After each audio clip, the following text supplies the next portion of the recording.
Hello, everybody. Welcome to the Mix Six with the Badger Beer Report. I'm Chelsea McKeown, and joining me today is Greg Washington, our fearless editor-in-chief. Hello, Greg. Hi, how are you? I'm doing well. How are you doing? Good, good. You're gonna tell everybody, give everybody a quick I recap or what sure you're gonna am. do this So evening? it's the talk of the town right now. So Schlitz being at its finale. It hasn't been made by Pabst for a while, but Wisconsin Brewing is brewing it one last time. We're going to talk a little bit about what happened with Schlitz and how this happened. We're going to talk about backyard barbecues and beers. We're at this time, hopefully, that it's time to have some good food and some good beer that goes with it. And after that, obviously, what's the best kind of summer sippers? Which will go right into Farmhouse Ales, which is such a vague and large category of beer. So helps to go in and talk about what deliciousness that entails. And because obviously I am with Angla Beer Company, we're going to talk a little bit about lactic and acetic acid in beers and why some of it's okay and some of it is like gross. And then finally, 330, 300 storage rule. This just is something to keep an eye on for your beer, whether it's in the fridge or out in the open. Miller Brewing Company is actually the first place that shared this idea. So Hmm. again, going back to Wisconsin beer, Miller is that making sure our beer tastes good. Love it. And of course, we've got little things sprinkled throughout too. But first, we're going to talk about the ending of Schlitz. Mm. Mm. So if you haven't heard, it's been in all the news. That Schlitz is at its end of its life. Pabst has actually stopped brewing it for quite a while. But uh, Wisconsin Brewing is going to do one last run of it, just as a one last hurrah. And this isn't necessarily, oh my gosh, they've just been doing so bad the last year, and that's why it's going down. This has been decades in the making. This is back before I was even a blip in the world. Um, so the first big bang for them was in 1971.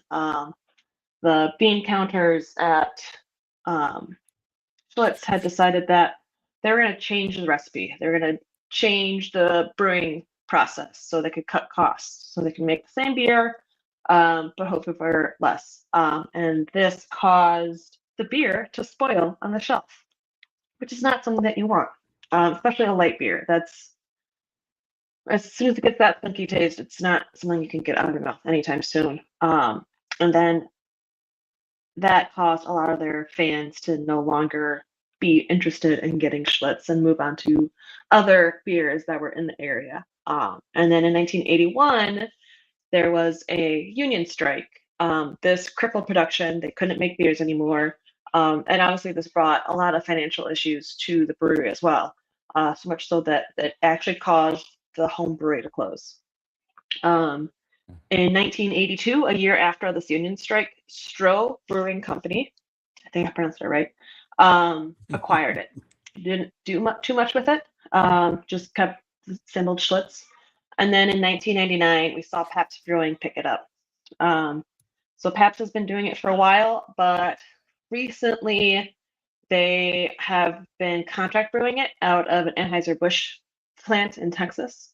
Um, and unfortunately, despite how much demand there is for it now, there hasn't been enough demand for them to get the minimum quantities that Anheuser-Busch was requiring to brew this product. So because less demand, not enough beer being made, I think there was a little bit of a push during the RNC because we had plenty of people visiting Milwaukee and they're like, oh, we need to have Schlitz. That's synonymous with Milwaukee. So that pushed sales, but not enough to like keep it going for a long time. So unfortunately, we're seeing an old timer go down.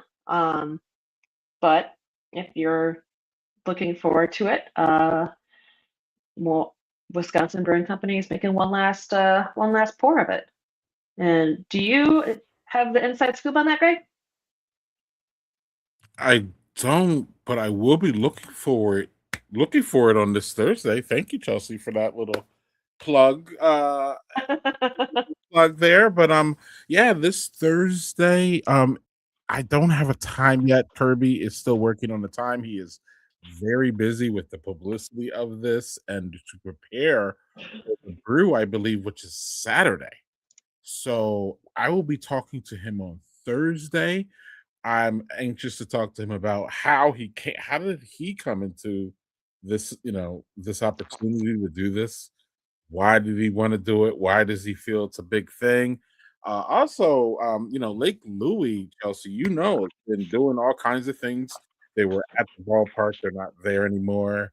They 2 years ago they added a big warehouse. So there's a lot of questions here to ask. And that is even before Chelsea, we get to him just being a complete legend in Madison beer. Oh, yeah, 100%. Right. So like I don't Chelsea getting like 10 questions, while I have him is this going to be the hardest part, but it should be a really fascinating interview and discussion with Kirby about all of this. And I'm excited. But before we get out of here though, and move along, Chelsea, does Schlitz have a place in your beer drinking history? No. Oh, okay. I was actually not much of a beer drinker in my younger age, especially in college. If I was drinking in college, it was the typical Malibu and orange juice, or maybe a stout or a porter. But I wasn't. It wasn't until I was like my mid-20s that I actually started really getting into beer and really having a good time trying new stuff. So I might have missed the age of Schlitz, but personally, I don't think I'm missing out on much. As horrible as that sounds.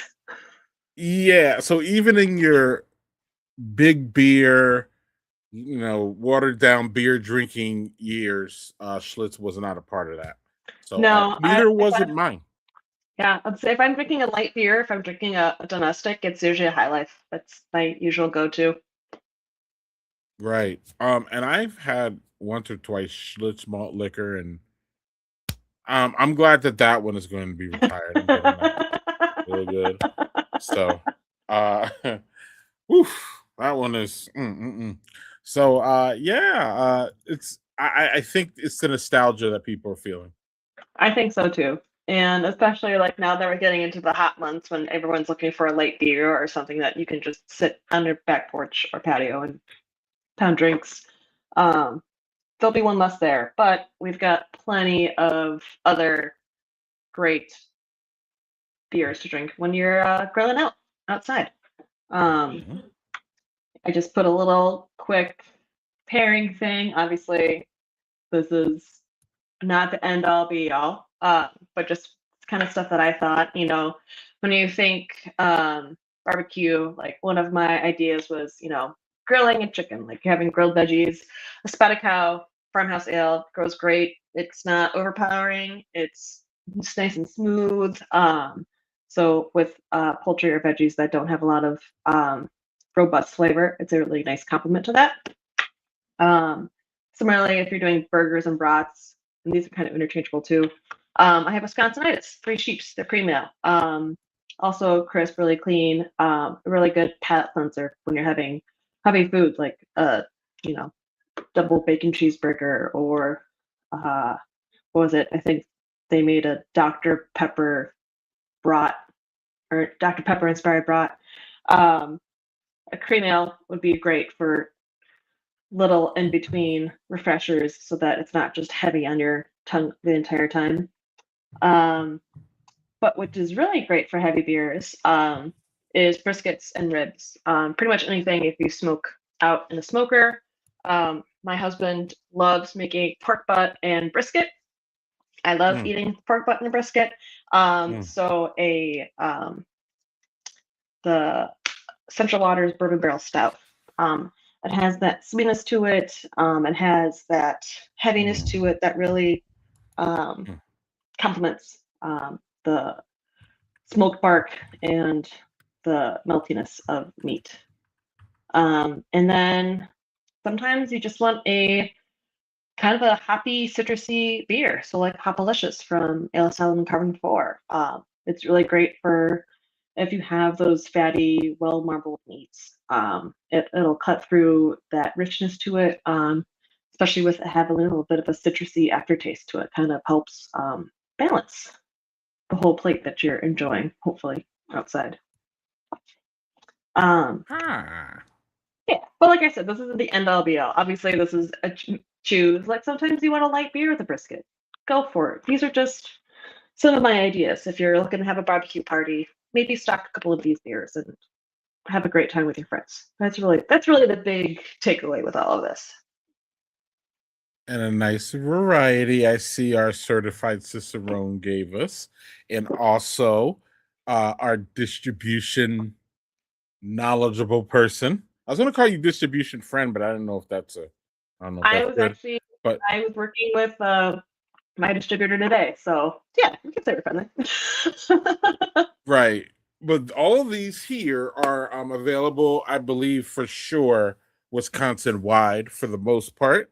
You can Yeah. find them on pretty much every shelf. So this is why this is another good recommendation. And lastly, I just would like to say that I love that you included a stout because seasonally, some people aren't feeling those stouts, but in a in a nice situation there with again a good pairing, those stouts can bring out a lot of flavor out of those things in the picnic, even though it's not dark beer, heavy beer. It's not the first thing you think of when you're out at the picnic, right? It's true. And honestly, like, I give my husband a hard time about this. I sent him once to the store to get pick up beer, and he came home with 4 6-packs of stouts and porters. And I told him he could never bring beer again. He needs to supervise because there's no way that we're drinking that much beer. Your sound's weird now. Uh-oh. Going dead. Better? Does it sound better? Yeah. All right. Okay. Can you repeat the last thing you said? Because I don't know if it came through for everybody. So my husband had a bad habit of if I sent him out for beer, he would go get 4 6-packs of stouts or porters, which I like a good stout, but I cannot drink 18 cans of stout within a month even. But I do know, like when you go to bars and restaurants and stuff, that most of the time they do have a stout or porter on tap because especially if they're doing burgers, it's just a good combination sometimes. And it could be 80 degrees outside, but you're always going to find that one person that wants to have a Evan Fitzgerald, and it's almost always there. Always want to have an Emmett Fitzgerald. But so you want to talk about not in the same category, but kind of still hanging out with summer beers, right? Yeah. So like if you're just having friends over and just enjoying the sunset, or you're sitting on the beach and need something that's low ABV, you're not going to get drunk off of it, but just something refreshing. I've got a couple summer sippers. They're actually kind of all in the same vein of being Hefeweizens. I know that it's kind of surprising with the Potosi Radler, because that kind of brings up the idea of a grapefruit focused one, which it is, but it does have the wheat ale aspect to it that helps also bring the sweetness to it. It really helps balance it out. Lakefront came out with a Hefeweizen that I hear is doing really well in the market.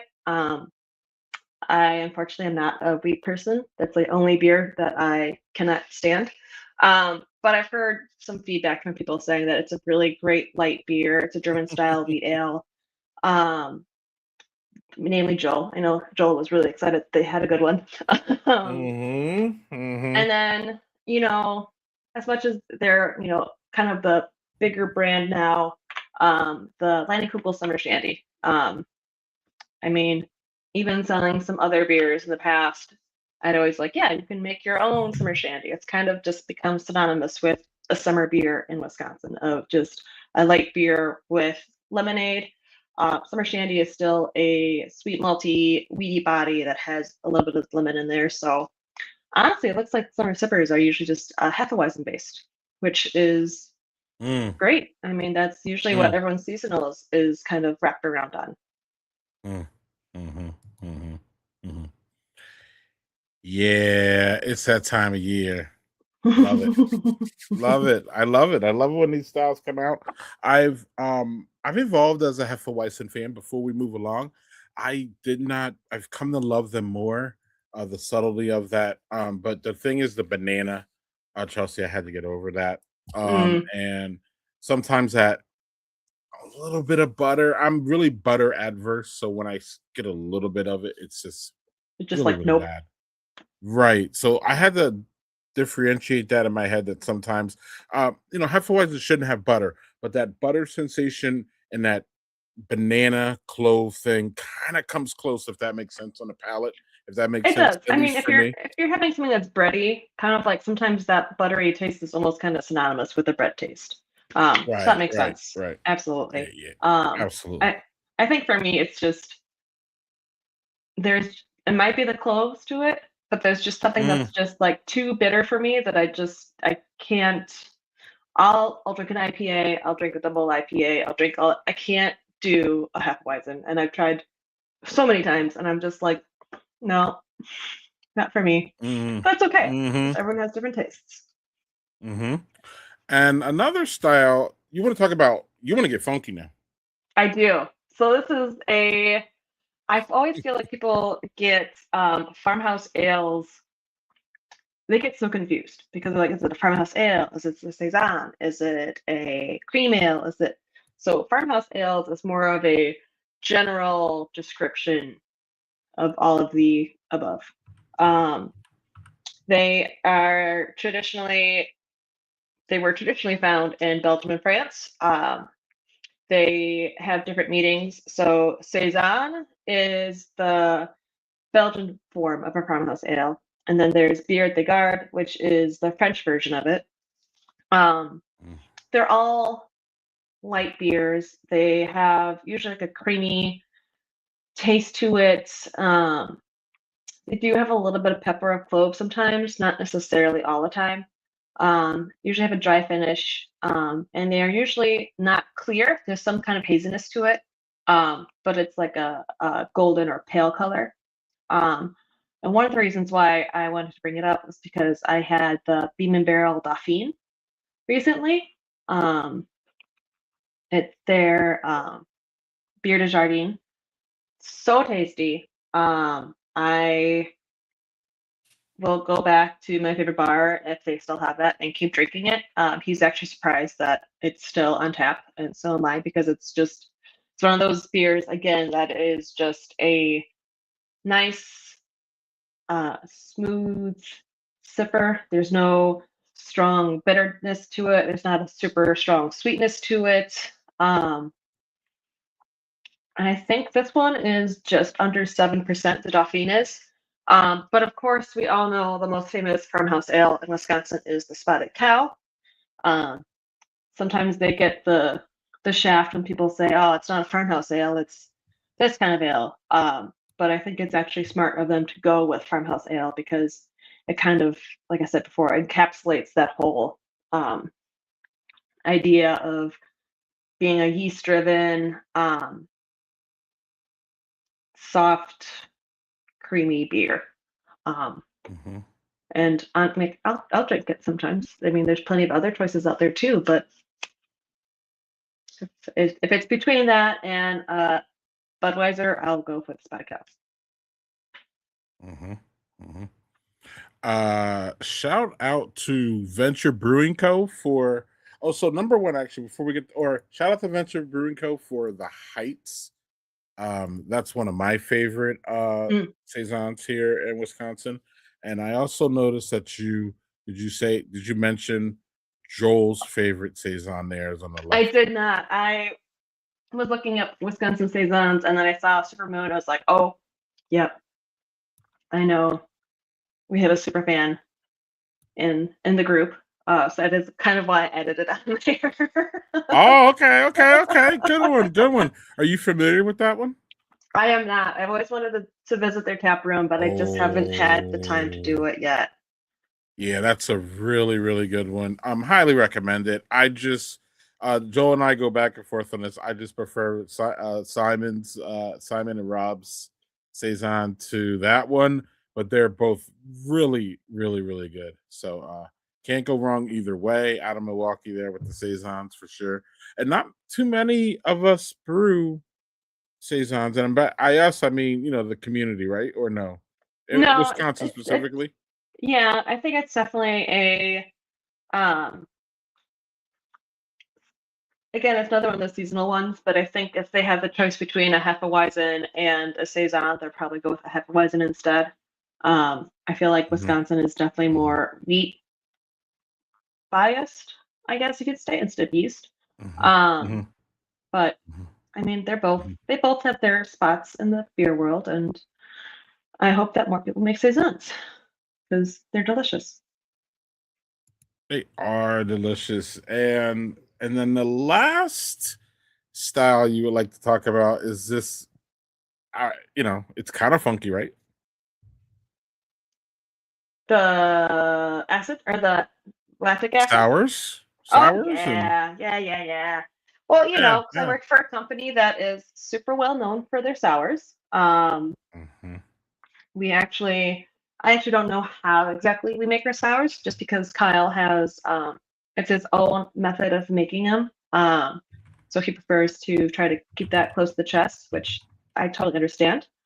But there's two different types of acids that you can find in the beer brewing world. There's lactic acid and there's acetic acid.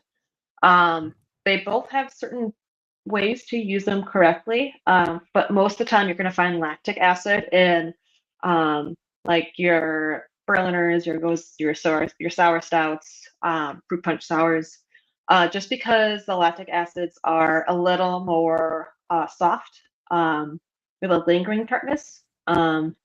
It's not as volatile. It's not as it doesn't leave such like a burning sensation when you have it. And it is usually brought through with a quick souring in the kettles, or it's a prolonged aging. So that's why when you see like the Cedar Red from Earthrider, they use a lactobacillus to age it, and that's what gives it that sour quality to it. Whereas the acetic is sharp, it's going to warm you. It gives you that instant puckering face. A lot of times this is similar to like if you had balsamic vinegar or just something that's like that kind of sourness. It's almost disrupting. But that's not to say that you can't find it in your beer. Sometimes if you have a beer that is off tasting and it tastes that sour, that is acetic acid. That is the beer has gone bad. The beer has either there's an infection in the still or anything above, and it gets that sour taste to it. And it's usually from the, let me see if I'm reading it right, the Acetobacter bacteria, which it needs oxygen and ethanol to thrive. So when brewers use this, they're expecting to get the byproduct acetic there. One of the more likely beers you can find this is in lambics. But they're not going to be as present as a lactic acid.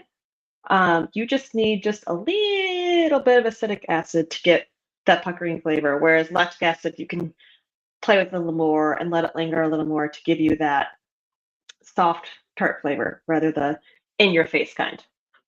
Yeah.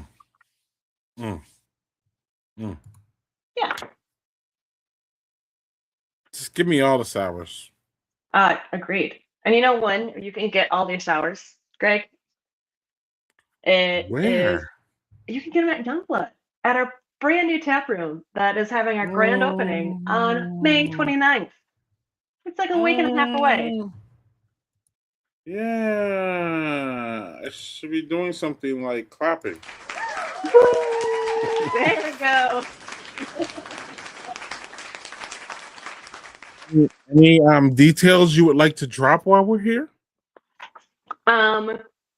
So we will have 2 specialty kegs there. One is going to be an Amburana aged pineapple demigorgon in the upside down. So Oh my All god. of our names are mouthfuls, but this one is our pineapple demigorgon.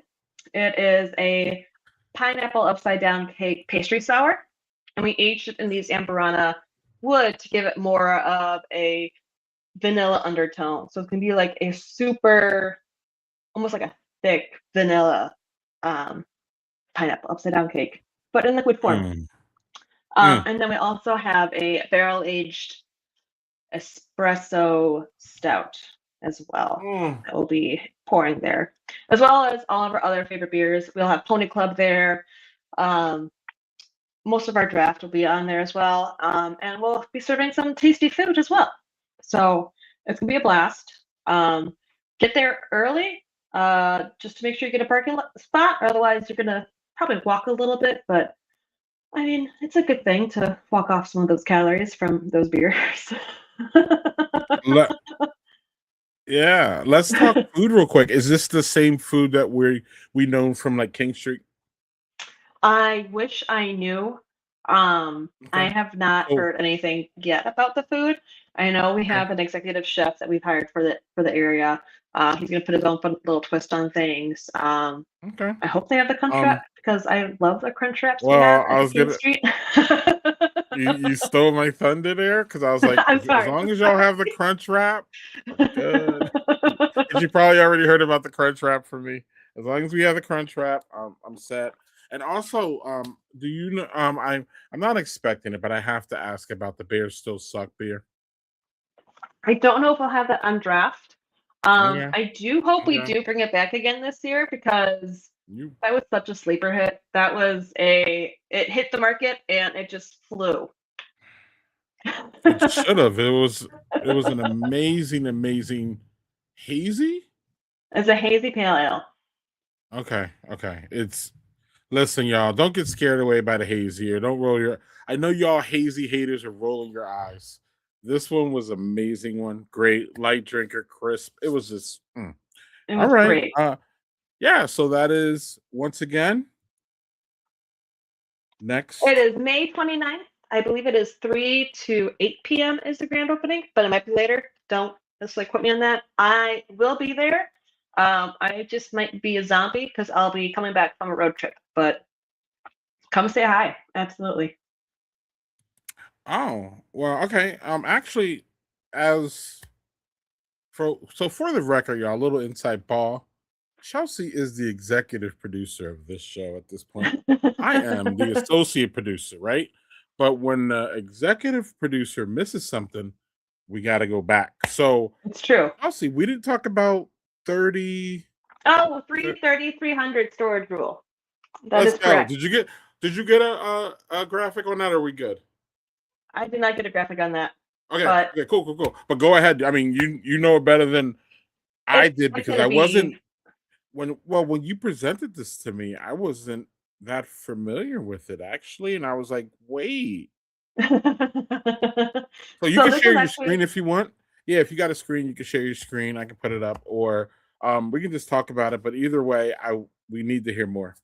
of course, yeah. So this is actually put forth first by Miller Brewing Company, um, mainly because they wanted to showcase how heat speeds up the aging in beer. Um, Mm. so the 330, 300 rule means that beer stored at 90 degrees for 3 days, 72 degrees for 30 days, or 38 degrees for 300 days will lose the same amount of freshness. So if you have a beer that is sitting outside in the middle of summer at 90 degrees for 3 days, it's going to taste like the same kind of beer that you have in your fridge that's been there for almost a year. So that's how quickly heat affects the freshness and the taste of your beer. Yeah.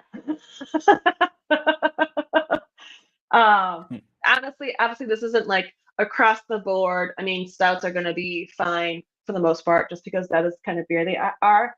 But a big thing for this too is because of the clear glass. So a lot of bottles, like your Miller Lights, Highlights, all those things, it's a clear glass. So if they're in that sun exposure, they get that heat, even if they're in the cooler, they're getting that heat from the sun and the light, and that kind of speeds up the aging process for it as well. But yeah, always keep your beer cold if you want it to last longer. Unless you like hot beer, then I don't know what to tell you. I have some weird tastes, but hot beer is not one of them. Yeah. So what I'm hearing is literal alcohol abuse of the alcohol. Actually, not y'all know what I mean. It's alcohol Uh, abuse. Yes. yeah. Keep your beer cold. Keep it in cold, cool places at the very least. And yeah, I've always been weird about warm. I don't try to buy warm beer, if that makes sense, Chelsea. I always try to buy it from the refrigerator because somewhere in my head it's like it's always been refrigerated, but that It is. may not And be true. honestly, if But you let's see if I have it on this can. Um, I have a Youngblood beer can with me right now. On the back of it, it says, "This beer lives. Keep cold. Drink soonish." Let's see if I can. There it is. mm-hmm. So we'll make the beer. It goes in a cooler. It stays in the cooler until our distributor picks it up. It picks it up in it's a normal van, but the distributor is only like 20 minutes away from where a brewery facility is. So then they put it in their refrigeration and it stays in there until it goes to the store. And usually we try to get most of our beer in cold placement to keep it as fresh as possible. Especially if you have beers that have live cultures in it. If you put them in a warm spot and you store them, that is a good chance to see exploding beer. I had an account back when I was in my distributor days that had seltzers, and didn't they didn't control the yeast and the bacteria in it very well, so it became sour, and it built up to such an extreme pressure that the cans would explode and then leak on everything. At one point, I had to fill back a whole pallet of this beer because it was not properly. Yeah, it was a headache. So I'm a big proponent of if it's cold, it should stay cold. Uh, Another brewery that does this is Revolution Brewing. They almost always make sure that their beer is cold until it gets to the account. When it gets to account, it's kind of no hands on it. We can't go to every single liquor store, mom and pop restaurant and say, no, our beer needs to be in a cooler. You can't do this. Because they don't typically Mm-hmm. like being told what to do. Mm-hmm. And you can't visit them all. Yes, exactly. I mean, for us, like, we're all throughout Wisconsin. We have some beer in Chicago. We just don't have the manpower to go everywhere and be everywhere all at once, unfortunately. Yeah, and last question for you while we're here. And it may be a long one, but this is your show, so you take as much long as you want. But can you talk about the importance of buying to go beer at the brewery as opposed to at a retail shop? No disrespect for the retail shop, but is there a difference to the brewery? So a question I get a lot of times is, does a brewery make more? Do I have a better chance at fresh beer at the brewery? How do you see that as someone who's been on a distributing side and the brewery side?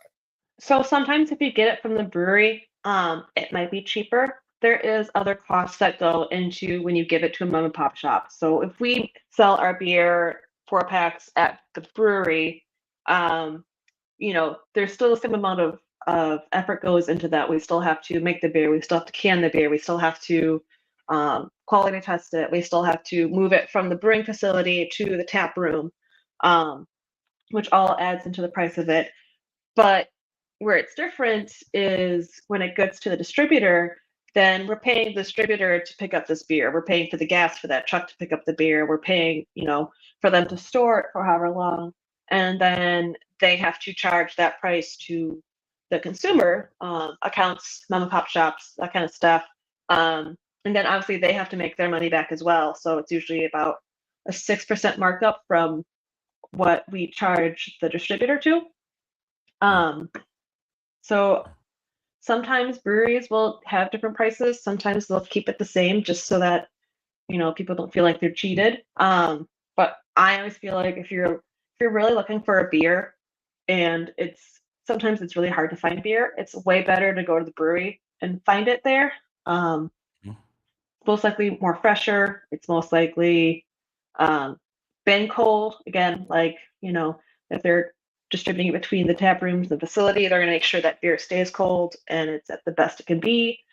Once it leaves the brewery's hands, like, sometimes their hands are tied. We can't make sure that it stays how we want it to. But yeah, I wish it was a blanket statement, but yeah, no, it all changes depending on how the brewery wants to charge for the labor that goes into it, and not just the labor of the brewers, but the labor of front of house staff, distributors, all that fun stuff.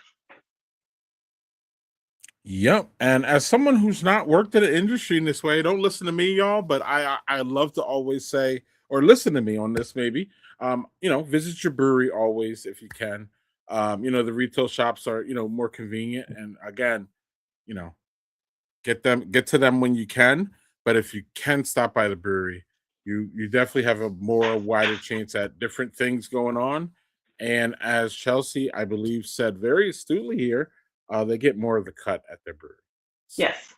Also, sometimes breweries just have beer just at the breweries. They don't put it out in distro. I know Eagle Park is really well known for that. They have a lot of great beers, but they keep the core in the market, and then the fun beers they keep at the brewery, which works for me because that's the only time if I want to get what was it? They had a mimosa hard seltzer that was delicious and also was like 9%, and that's how you have a good Sunday. Right. And speaking of a really fun, good beer that you could only get at the brewery, we will talk about the Class of 25 Badger Beer Report collaboration brew. We have 2 breweries that have kicked it already, y'all. Fond du Lac and Boulder Junction. You can no longer get it there, but this is a fun Maibach. We'll get to that in a second, but you can get it at Vault 202, St. Francis, Brewdoman, Lombardy, and Mobcraft as we speak. You could roll up now to try this beer that is a celebration of the breweries that came in last year. And I wanted to show this because we are proud over here at Badger Beer Report for thanks, Neil. I want to say shout out to Neil. Thanks for leaving us a nice positive review on Untappd, which we take those because Untappd could be a very, very harsh. It's like the Wild West sometimes out there. Right. So thanks, Neil, for the shout out. He was at Tailwinds and he had it. So that is great and fun. So just so y'all know, we still have 6 breweries that have it on tap. Tailwinds is just not open today. They'll be open tomorrow. So check that out. We are happy about that going on. Another thing we have going on is we have the summer mashup. Badger Beer Report is helping put on a homebrew competition with Sunshine Brewing and Madison's Homebrewers and Tasters Guild. And the winner of this homebrew competition will get their beer scaled up at Sunshine Brewing. We just put out the event. We're going to have a live in-person event. You can meet the Badger Beer crew, and you can meet some of the nerdy beer guys crew. If you're familiar with them, you'll be able to meet Caleb from Sunshine. You'll be able to meet some judges, BJCB judges. There'll be some Madison homebrewers folks there to talk about joining the club if you want. I believe our own Chelsea McCoon's going to be there. Yeah, I will be there to judge the top 3 beers. Let's go. Right. There you go. And hopefully I will be, I don't know. Hopefully I will not be able to judge because I have 1 entry in this contest. Ooh. So, yeah. So if my entry makes it to the top, I will have to recuse myself because otherwise I'm going to be very biased and say my beer. That's classy. I appreciate that. Well, I mean, it's only fair, right? But that being said, though, I'm out to get y'all. So if y'all want to challenge me and everybody else, and as you heard, y'all, if it gets to my thing, I will recuse myself so y'all can't yell rigged. Y'all still can probably yell rigged, but it's not going to be. If I win, y'all, it's not gonna be right. And my people won't know which beer it is, so it's not like they'll be able to do that. But anyway, it's not about me, y'all. It's about promoting home brewing, and promoting two of my favorite places in the world. Well, Sunshine Brewing is one of my favorite breweries. I absolutely love that. I've always loved Sunshine Brewing and Madison Home Brews and Tasters Guild. There would not be a Badger Beer Report if there was not a Madison's Home Brews and Tasters Guild. We will save all that story for another time, but believe me when I say this would not be here if it wasn't for that club. So shout out to everybody making that happen. And lastly, we are making things happen on our Patreon. We have 3 tiers, y'all. $3 if you want to just support us, $5 and $10. This keeps the lights on here at Badger Beer Report. Well, actually, my hobby fund keeps the lights on at Badger Beer Report, but y'all need to help keep the lights on at Badger Beer Report and keep us long-term sustainability and to keep wonderful hosts that we have like Chelsea right there, y'all. So well, I do even though have we to don't pay interrupt Chelsea you for a second. I do have to interrupt you for a second because now I can say that you missed something. Don't you guys have an event next week out in Milwaukee for Lager and Friends? Yes, we do. Look at you. Look at you. Yes, we do. In fact, look, this is why we keep her around, y'all. No, this is why she's here, for the record. Anyway, we have we have Lager and Friends. No, that's supposed to be here somewhere. Oh, here it is. We have Lager and Friends, May 30th. This is the day after the big opening. Where, Chelsea? Where's the big Youngblood Forest? Yeah, so y'all gonna have to hit up Youngblood the Forest on the Friday, and then hit up Lager and Friends, where Dosh Beer 2.0 will be back. Badger Beer Crew will be there too. I don't think Chelsea McCoon's going to be able to make that. I will not. I have an event that I have to be at on that day, unfortunately. But I was there last year. My tent was right next to you guys. I was like, oh, that's interesting. I wonder what's going on over there. So yeah, now a year later, look at us. A year later, look at us. But that being said, we'll be there next. Because also Chelsea's going to have to recover from the night before, which is going to be the big Youngblood party. Yeah. So I may be able to sneak into Youngblood a couple days earlier. We'll talk about that. We'll see. But that being said, I will be at Lagerfest. Dosh Beer will be at Lagerfest. It's an amazing Vienna lager. It is awesome. So yes, that's next. Get your tickets now. That beer it's a small batch beer, Chelsea. So it's not going to make it far outside of Gathering Places Sphere. So if y'all want to try Dosh Beer, which is the first collaboration ever for Badger Beer Report, you get to do that next Saturday. And thank you, Chelsea, because I would have missed that. I know. I was waiting for you. I was like, I know. Let's go. What are you doing, Greg? I got caught up in again. Still gets me caught up in Youngblood the Forest. When I hear Youngblood the Forest, I can't think about anything else, right? It's just the alarms go off like, yes, it's just wild madness. And this has been going on for a couple years now. And if y'all been following Badger Beer Report, y'all been following me being so happy about from the second that it was announced to, we're almost there to the opening.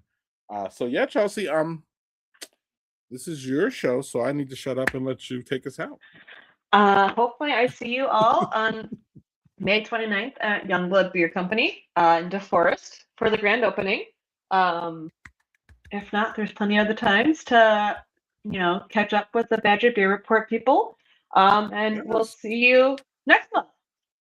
Next month will be the next time you can catch up with Chelsea on the Mix 6, but you can also hit up Chelsea at Badger Beer Report at gmail.com. And Chelsea, what's your email real quick? My email is chelseam@youngbloodbeercompany.com. There you go, y'all. Yeah, feel free to send anything my way. I might not answer. I have a hard time answering emails all the time, but I will try. All right. Well, my new sign-off has been one of my new sign-offs is drink local and stay social. Talk to you soon, I Chelsea. love that. I love that. Drink local and stay social. Cheers.